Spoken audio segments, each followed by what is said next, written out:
আপনারা জানেন জান্নাতের মধ্যে একটা মাহফিল হবে, সেমিনার হবে। সেখানে আল্লাহ জান্নাতীদেরকে নিয়ে একটা মাহফিলের আয়োজন করবেন। জান্নাতি শ্রোতা হবে আর বক্তা হবে তিনজন।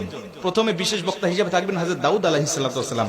দাউদ আলাইহিস সালামের কুরআন নাযিল হয় নাই, দাউদ নবী কোনদিন কুরআন পড়েও নাই। তারপরে আল্লাহ সেদিন তাকে ইলম দিবেন, তিনি দাউদ নবী সূরা তোহা থেকে তেলাওয়াত করবেন। তাফসীরে এসেছে দাউদ নবী যখন কুরআন থেকে তেলাওয়াত করবেন তার একটা গলা থেকে, একটা কণ্ঠ থেকে 80 রকম সুর বের হতে থাকবে।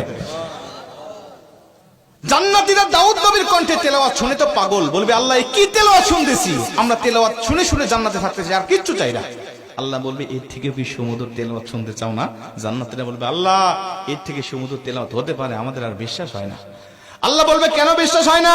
দাউদ নবীর উপরে কোরআন নাজিল হয় নাই, দাউদ নবী কোরআনের জন্য মার খায় নাই। যে নবীর উপরে কোরআন নাজিল করেছি, যে নবী কোরআনের জন্য মার খেয়েছে, দাঁত শহীদ করেছে, মাথার হেলমেট ভেঙেছে, উহুদের প্রান্তরে রক্তক্ষরণ করেছে, ওই নবীর কণ্ঠ থেকে কোরআনের তেলাওয়াত শোনো কেমন সুমধুর শোনা যায়।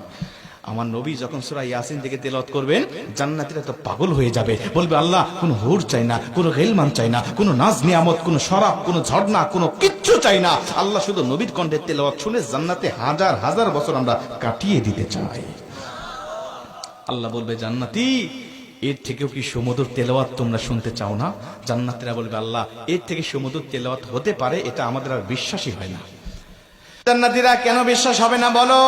আমার নবীকে কণ্ঠ দিয়েছি আমি আল্লাহ নিজে, আমার দাউদকে কণ্ঠ দিয়েছি আমি আল্লাহ নিজে, কিন্তু আমার গলায় কত কণ্ঠ রেখে দিয়েছি জানো না? আমি আল্লাহ নিজের কণ্ঠকে ওসার করে এখন তোমাদেরকে সূরা রহমান থেকে তেলাওয়াত করে শোনাতে চাই।